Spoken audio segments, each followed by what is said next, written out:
Ducks are swimming in the water, alder, alder, alder, alder, alder, alder. All the ducks are swimming in the water. Okay, I've kept my promise this time.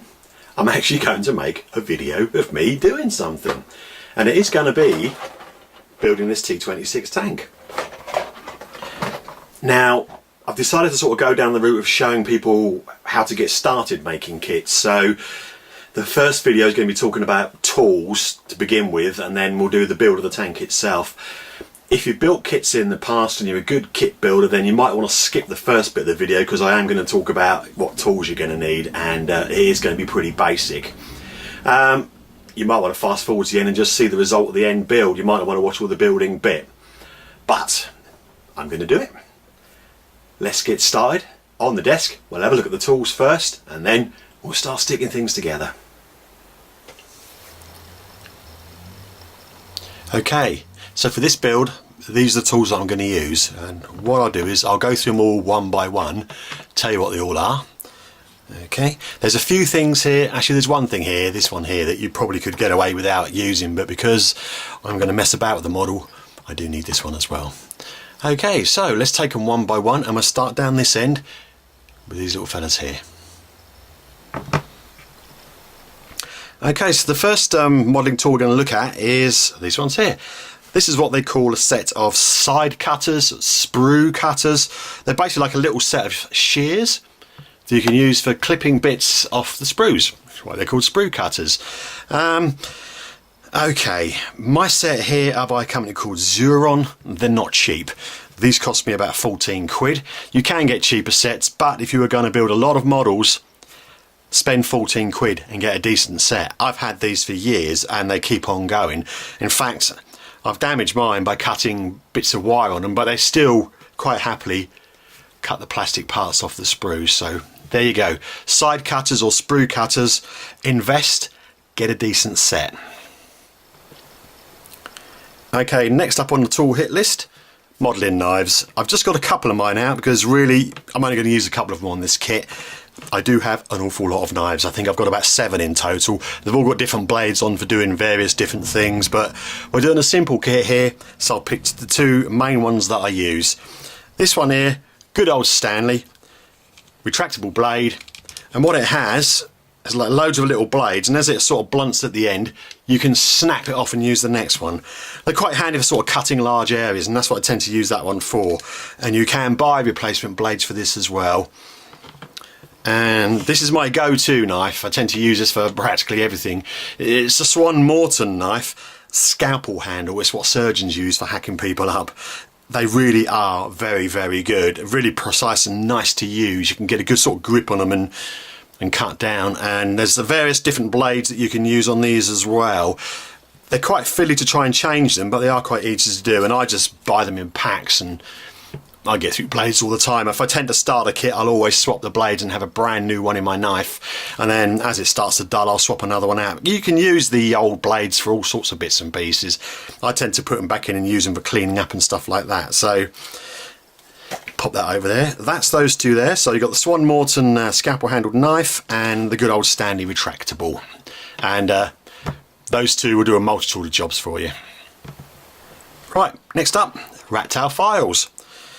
Very handy little things for sanding off all those little imperfections. I've got loads of these silly things. They come in all sorts of shapes and sizes, and all sorts of roughness as well. You can get like really coarse ones or really fine ones. But it's worth buying. You buy them in little sets of 6, and they're really quite cheap, to tell the truth. But it's worth getting yourself a set because they are quite handy, especially when you're sort of sanding off bits. When you've cut things off the sprues, can't trim them off with a knife, you can use these to sort of just sand them down. So rat tail files. Just buy yourself a set of 6 or something, and they'll last you for absolutely ages. And the last thing on my tool list is this one here. This is a JLC razor saw. It's not something you're going to need unless you intend to do conversions on kits or do a lot of scratch building, because it's very, very handy. Does what it says in the tin. It's a little tiny saw, a little tiny blade at the end here. It's like a smaller side and a bigger side, and all you can do with it is just get a bit of scrap plastic and God, dear, oh dear, saw straight through it like that. And it's good for like trimming off bits of kit, say for instance you want to like take the mud guards off the front of a tank because you're going to have one that's all bent up and battered and manky, use that, just cut it through. It's a lot easier than trying to cut with a knife. So that's why I've got one of those this time around, because I am going to do some conversions, only small conversions on this T26 model, so I'm going to need my razor saw. Once again, not cheap, but I do a lot of converting, so it's a worthwhile investment for me. This one I think again was about £15, and you get spare blades with it too. So there we go, JLC razor saw. Not an essential bit of kit, but if you want to do some funny bits and take your kit to the next level, get yourself one of them. And of course, if you're bashing kits, you're going to need some glue. And I use this Tamiya extra thin cement. It is really quite nice. It's basically in a little jar with a brush applicator, and what it does, it softens the plastic, melts it, so it actually welds it together. Okay, there is a bit of a stink when you use it, so if you are going to glue things together, have your windows open. Now, I've not built a Rubicon kit before, so this is a bit of a novelty for me, and I've not tried this cement. So what I suggest, if you are building a kit for the first time, it's not a kit you've built before, get a bit of the sprue and try sticking it together with the cement that you're going to use, and that way you'll know whether or not it's going to work on the kit. Because the last thing you want to do is to start putting your kit together and suddenly find that the cement you're using actually melts the plastic into a gooey heap or won't stick it together. So I'm going to give this a test run in a minute on a bit of Rubicon kit to see if it will stick it together, and hopefully it will work. If not, I'm going to go out and buy something else, and I've no idea what, because I've never used any other glue apart from this one. Like I said, I've got to test my cement because I'm not sure whether or not this glue is going to work on this kind of plastic. It should, because it feels like the same sort of plastic that most kits are made out of. So I've snipped a couple of bits off of the model sprue. Get the cement out, and what we'll do, we'll just stick one bit on top of the other and see if it does the trick. Smear a bit on there. Slap him on the top.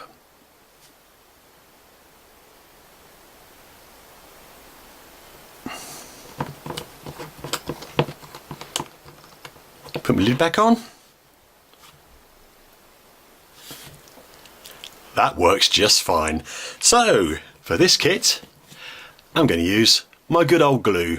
So there we go. We've run through everything. We've looked at all the tools that we're going to use. Let's start making a kit.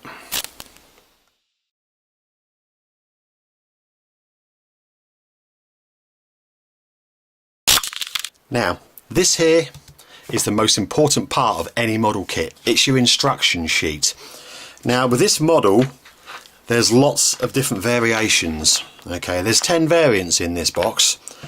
What I suggest you do before you start, have a good look at the instruction sheet, work out which variant you're going to make, and then mark on the instruction sheet the parts that you're going to need, because you're not going to need all of these, and there's an awful lot of instructions in here. But if you put a star next to the ones that you need, then you know I need that bit, I need this bit, and I need that bit. The other thing with instruction sheets is they're laid out this way for a reason. Okay, you follow them through 1, 2, 3, 4. Okay, you don't go 1, 7, 4, 3. You have to follow them logically. That's why they're laid out like this, to make the job easier for you. I'm going to be doing some bits in between on my model, and there's going to be some bits that I'm going to change, but I will follow the instructions because it makes a whole lot more sense. So before you start your kit, sit down, cup of tea, cup of coffee, whatever your poison is, have a good look through the instruction sheet. It might be worth your while as well putting the sprues to one side that you're going to need and putting the other sprues with the spare bits on away, so you're not going to get them muddled up with the stuff that you've got. So there we go. Concentrate on this bit first and then start your build. So that's what we're going to do. Let's find some sprues. And here we go. I've got the bits that I need. I've got the tools that I'm going to need. I've got my sprue cutters and I've got my knife. And I think for the moment those two are all I'm going to need. Got my instruction sheet ready and just fold it over so it fits on my desk easier. I'm looking at this section here, 1A. And okay, this is really basic, I know guys, and sorry if you feel insulted by it, but I'm trying to teach people how to build kits who've probably never built a kit before, so bear with me. If you don't want to watch the kit building bit, skip later on. There'll be some stuff about painting and things which you might find more entertaining. All you're going to basically look at is the bits that you need. Okay, we're just going to start 1A. We need part number A16, A11, A13, A19 and A21. Here's your sprue, and as you can see, if I move it close enough to the camera, you can catch that out. Everything's carefully numbered, so you know where you are. Okay, so we're looking for part number A16 first, which is this track section here. So you get your sprue cutters, and you start to trim.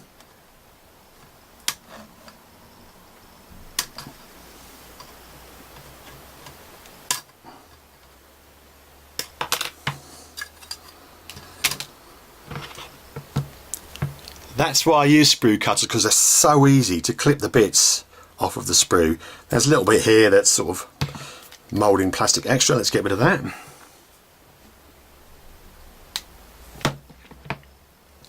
And as you can see, move that a bit closer to the camera, you can see that or not. You do get little bits of residue left behind. Okay, you can get the sprue cutter a bit closer, but I tend to leave a little bit on there. And then all you need to do with that, take your trusty, whoa, where is he? There he is. Take your trusty knife and just very carefully trim them off. Simple as that. You can also, if you want to, get one of your files, give it a little file as well, just to take off the little extra bits of plastic. So trim all the bits up. This one here has got a very large seam line, moulding line down the middle of the tracks, which is a bit of a nuisance because it's going to be a real sod to try and clean that up. I'm probably going to have to do that bit by bit using the file. So rather than bore you completely while I do that, I'll get that cleaned up and we'll get back to it and have a look. So there's my first bit off the sprue, one of the track sections. I'll finish cleaning it up and then we'll look at the next bit. Here we go, back again. I've cleaned this bit up as best I can. I shouldn't be such a stupid purist, but I am. So there we go. So next part, you work your way along the numbers. A11. Whoops, put that there. A11, so it looks like the back half of the sprocket for the front drive wheel. So we'll find that on the sprue. A11, here we go. Get my trusty sprue cutters. Cut that off.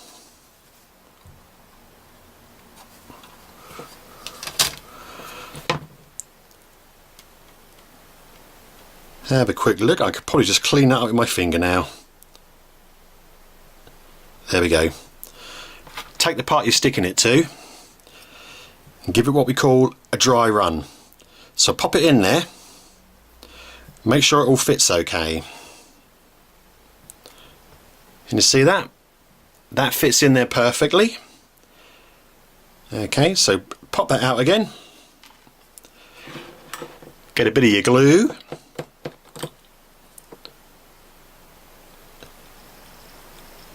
Pop it in there for a good join. Like I said, be very careful with this stuff. I've got my window open because the vapours are quite nasty and it does melt plastic. So if you get any on the front surface, when you press it, it's going to leave a whacking great fingerprint in it. So be very, very careful while you're doing it. It's actually quite hard to stick a kit together while you're trying to film yourself. So if I look a bit cat-handed, I'm sorry about that. I'm not normally this bad. Push it into place. Make sure it all lines up. Drop the bit on the floor like I've just done. Back in a moment, folks. Okay, rescued from the carpet monster. I can't believe I just did that, honestly. You wouldn't think it, would you? 35 years kit bashing experience and I'm still dropping bits on the floor. Well, there we go. Like I said, pop some glue on.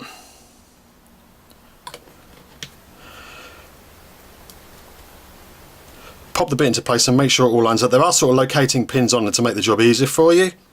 Push it together and there we go. you can actually feel that clicking into place as you're doing it. That's the first bit on there. It's quite a simple process, as you can see. You just work your way along through the instructions and follow it in the numbers. So obviously A13 is going to be the next bit you do, then A19 will be the next bit, A21, and then you do the reverse side as well. So what I'm going to do, I'm going to stick a few bits together, okay, and get a good way into the kit, and then we'll go back and see how far I've got. So there we go. That's that for now.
Here we go. That's the bottom of the hull all assembled.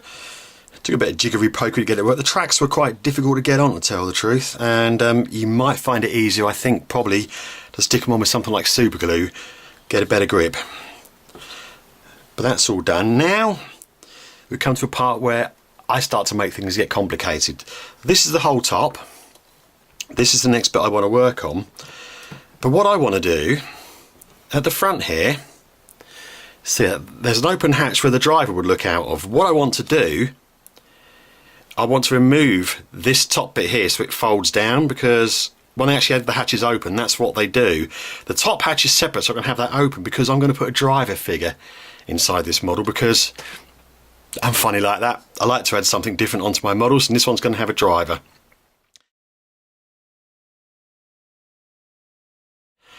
So there we go. So what I've got to do basically is try and cut away this bit here, and I don't think that's going to be that simple. So what I'm going to use is this razor saw.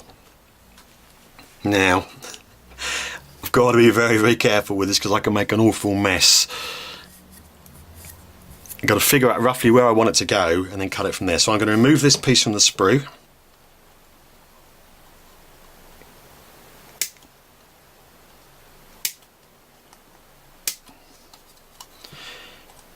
And of course, you don't have to do this, folks. It's just something I like to do because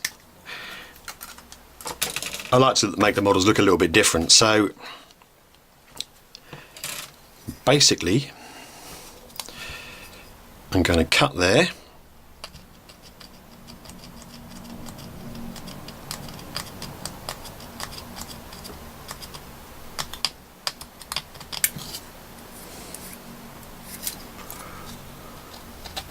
which isn't quite as easy as it looks.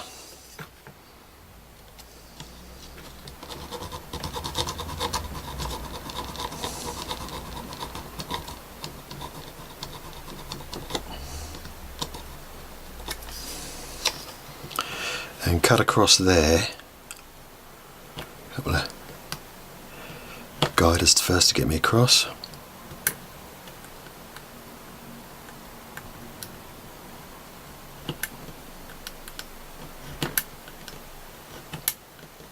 I have to be completely accurate with this because I'm going to tie it up with the bit of filing afterwards. And I'll finish off that cut with a knife.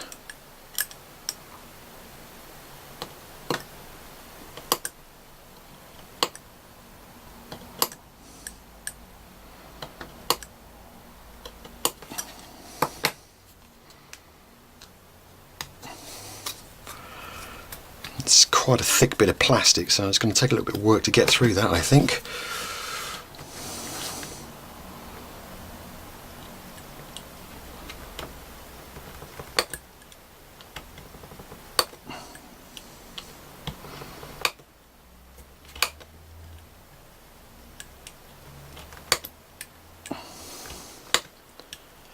Quite what possessed me to do this, I don't know, but I'm sure the end result is going to be worth it.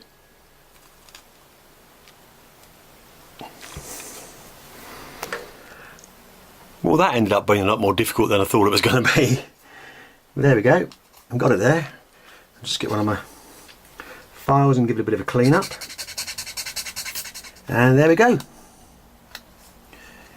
Job's a good one.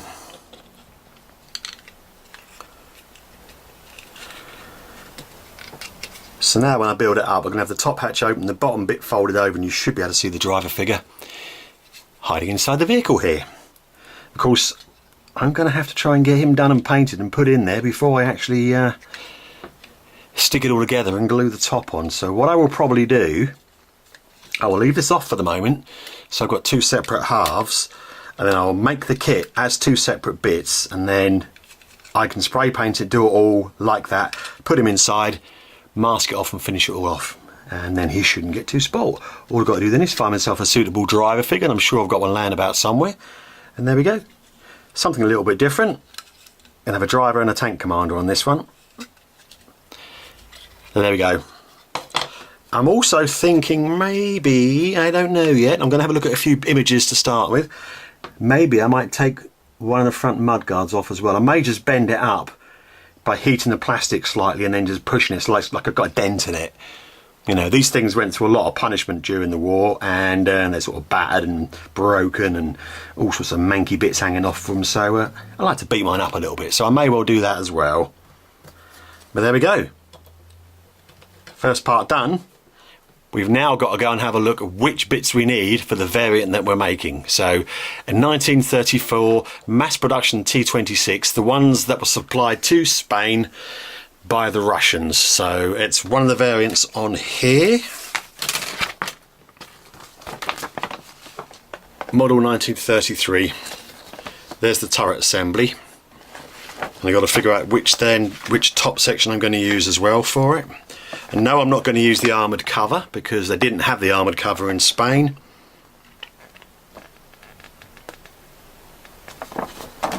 And there it is. Model 1933. So I'm going to need this top section here, that bit there, and a few other bits and pieces here to go on. So there we go. Let's find those bits on the sprues and then we'll get going with them as well. Okay, so let's get on with the variant that I want to build, which is the T-26 Model 1933. It's just the bog standard infantry tank. It's not the command version with the big sort of aerial thing around the outside. So I've marked the bits that I'm going to do for this version. Let's stick it together. So we're starting off here. This is the actual 45mm anti-tank gun itself. So we just need to find those bits. I've dug up the sprue that I need. This is sprue C.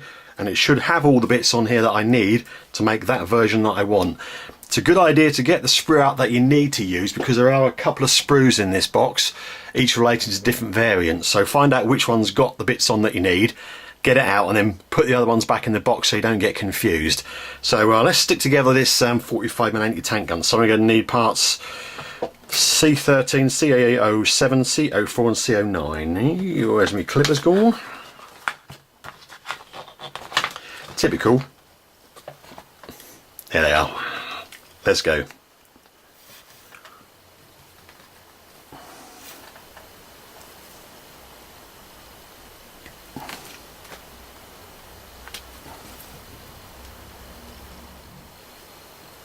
There we go. Now I tend to drill out the end of my gun barrel. Put it over there so you can see it. Drill out the end of the gun barrels. You don't have to, you can just paint a little black dot on there, but I'm really sad. So I'm going to drill that out later on and you'll be able to see that too. And that's that cleaned up. Let's get the rest of the bits done and stick it all together.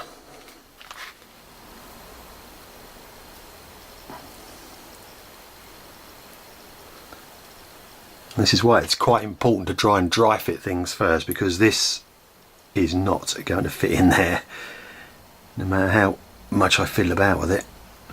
So I think I'm going to have to do a little bit of remedial work to get those bits to fit together, which is sometimes what happens when you get a kit like this. Not all the bits fit together, so that's why I always say do a dry run with the bits first, see if they'll stick, and then if they don't, you can tidy them up a little bit. So after a bit of jiggery pokery and filing about, I finally managed to get this gun assembly put together. That's actually quite poor. That's the worst bit of the kit so far, because it's gone together quite well. I had to shave off quite a lot, and it is supposed to be able to go up and down, but I've glued it solid because I really don't want to try and mess about with it now. So that's a shame. We were doing so well, Rubicon, and then we get this. So be very careful if you're making this version the same as me. Watch that bit when you're gluing it all together. It's section 6A on the instructions, this one here, and it really does need a good dry fit before you do anything with it, because otherwise it ain't going to go together. Onwards and upwards. Let's get on the 6B and build the rest of the turret. Now, because I want my turret hatches open, it does actually say on the instructions to cut them in half, and then you can have like one open, one closed, or do whatever. If you want to keep them both closed, it's just a simple job of just dropping them straight in once you've cleared the bit out in the middle there. Okay, let's stick it all together. Here we go, turret component parts done. Now, I'm just building the bog standard infantry version. This thing here, Rubicon have stuck it on so you can actually put the anti-aircraft machine gun mount on it. It's wrong. The actual infantry tanks never had them, and in fact the normal tank, this variant, never had them anyway. They had a special hatch made to go over the top of that. They welded the plate over and had a round hatch on the top. I'll stick some pictures on so you can see what I'm talking about.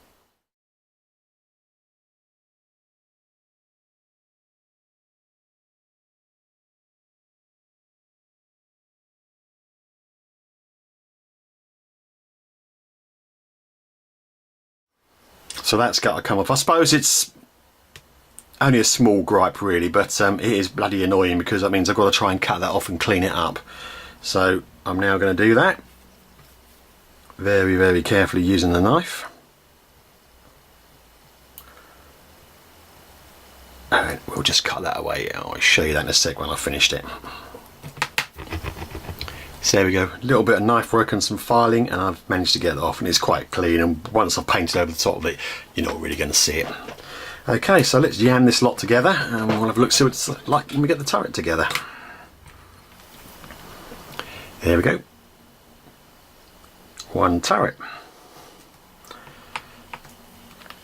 We'll just let that dry off. It's probably been the worst bit of the kit so far. I have to say I was really not very impressed with the way this gun assembly worked. I'm probably going to have to take this off, that's the little tiny coaxial machine gun, and replace that with some brass rod, I think, because that's a little bit too bendy, and me trying to force that bit together has probably broken it. So replace that with some brass rod and that make it look a little bit better. But there we go, we managed to get it together. All I've got to do is figure out which whole top I need, and we're getting there. Now, I didn't mention these at the start of the proceedings, so I didn't think I was going to be able to be using them, but because we've got a few holes and things to drill and bits to replace, these are a set of very small drill bits, and this is what they call a pin vise. And you can put these drill bits into here and then drill out really tiny holes. So I needed a 0.5.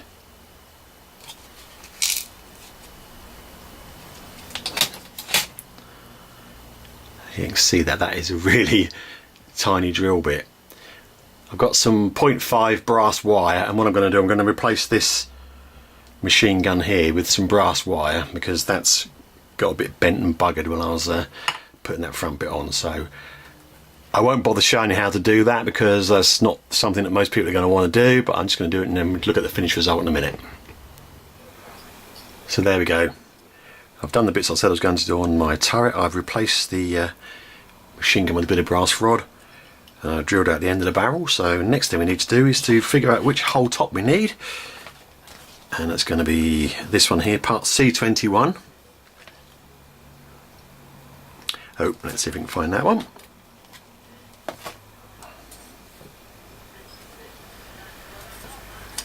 And it's this one here.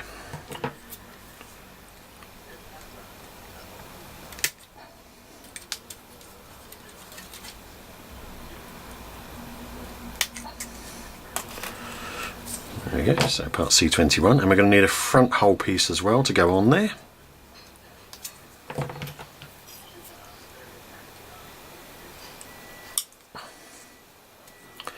Let's see which one we're after for that.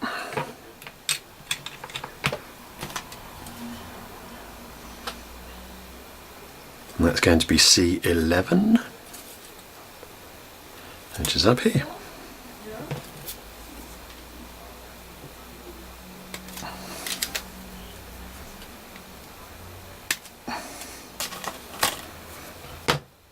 So there we go, so I'll just dry fit that on there to make sure it's all okay, and it is. And the good thing is it leaves this bit open here, which is the front of the hatch, which is good for me because, like I said earlier on, I'm going to put a driver figure in my model. So let's stick these bits together and we'll pop them on the whole top and then we can see what the whole thing looks like then. Okay. Let's quickly dry fit that on the top of there. And that's a really good snug fit. And like I said, we've got the open bit there so I can put my driver in. I'm just going to stick these two bits together.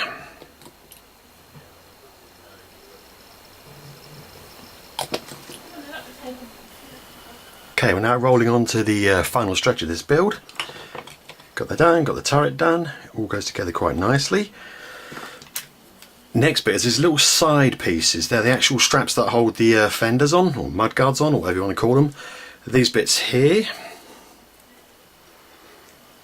you can see them, look at that. And it says it's got that sort of angled bit on like that. Well, on the actual tank, that's hollow. It's just like a strip that goes up and attaches to the side. So what I'm going to do, because I'm so sad, I'm going to cut these off and replace them with plastic card strips so they're actually hollow. So as I cut them all off, stick them onto the tank so they're actually there, and then we'll make up some strips to go on them. So here we go.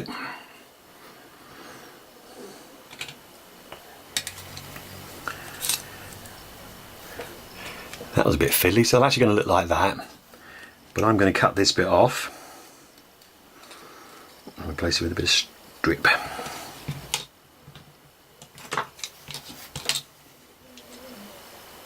You can see I've taken that bit off. It's just a little flat piece of plastic now. Then we'll stick that on and we'll make a strip up and you can see what it looks like. So here we go. I took off the... Ooh, get it in here so you can see what I'm talking about. There we go. I took off the triangular bit that was there and glued a small bit of 0.5mm plastic strip on there. And it's now hollow, like it isn't the real thing. Okay, there we go. I've got all these little supports at the side done. Small bits of plastic card strip. What you could do, if you have some, use a bit of brass strip instead and you can bend it and give it that more battered look. I've also started putting the little periscope thing in the driver's hatch there. There's a little bit of detail to be added to that.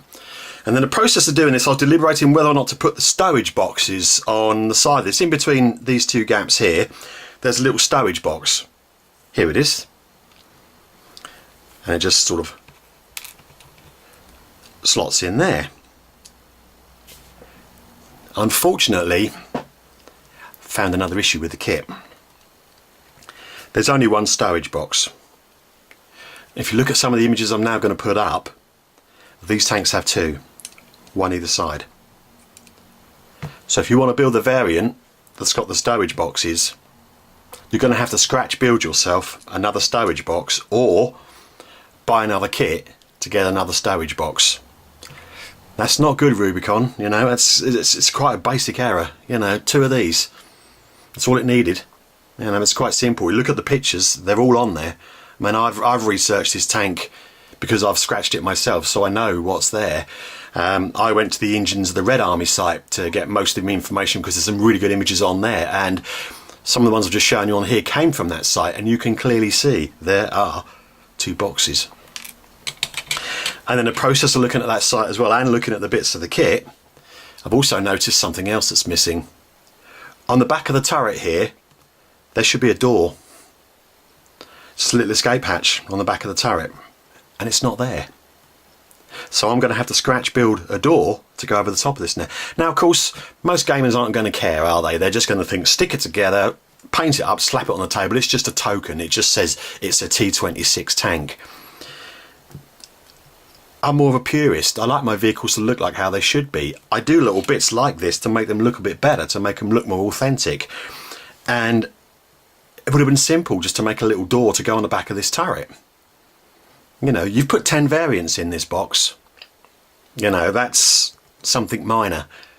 You could have put that on there quite easily. So I am not impressed so far. The kit builds up lovely.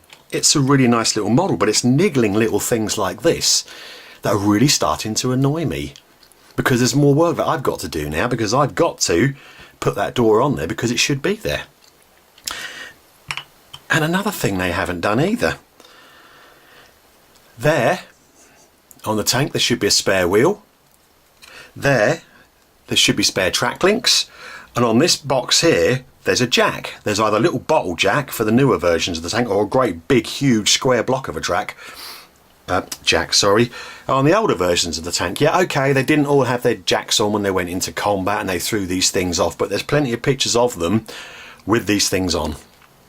And once again, it's a small thing. You could have put it on the sprue. There's plenty of other bits on that sprue, but you've missed off some bits. Now, will I put them on? I don't know. I'm probably going to scratch a jack to put on there. I probably won't bother with the spare wheel, even though I've got some that from the vehicle I made myself that I can actually put on there. But once again, it's something else that I've got to do. And most gamers won't care. Most gamers will stick it together. Most gamers aren't going to be bothered. And I know it's the wargaming piece, and I know I'm being very picky. But I paid £18 for this model, and I expect all the bits to be there. Okay, if you're a purist like me, it's really annoying. So I can't knock it as it's a beautiful kit. I can't knock how good the kit is. It goes together really nicely, but I find it immensely annoying when things are missing. Anyway, let's carry on. I'll put the bits on that should be on there, and then we'll have a look at the finished result. Okay. Well, actually what I've decided to do with this is to do it properly and put on all the bits that I found that are missing, and then show you the end result of that one. So I'm going to stop this build video now because I've gone as far as I can with the kit, as far as the average gamer is going to go. And what I'll do is I'll start the painting video. You can have a look at all the other bits I've added onto it and see what you think. But there we go.